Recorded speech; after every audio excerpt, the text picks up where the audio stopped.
දවසක් පුංචි ඔටුව පැටියෙක් එයාගේ අම්මගෙන් අහනවා අම්මේ ඇයි අපිට මේ වගේ ලොකු මුල්ලියක් තියෙන්නේ කියලා. ඉතින් අම්මා උත්තර දෙනවා පුතේ අපි කාන්තාර සත්තු. කාන්තාරයේ වතුරම යන්නේ. ඉතින් වතුර ජබඩා කරගන්න තමයි අපිට මේ මොල්ලි තියෙන්නේ කියලා.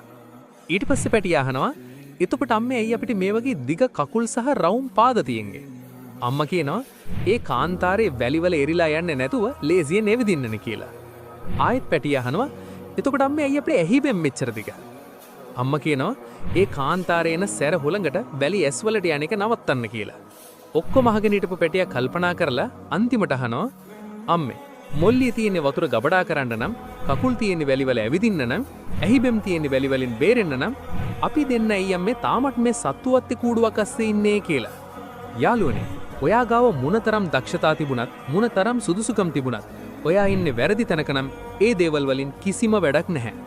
ඔටුවා ඉන්න ඕනේ කාන්තාරයේ මිසක් සත්තුවත්තේ නෙවෙයි.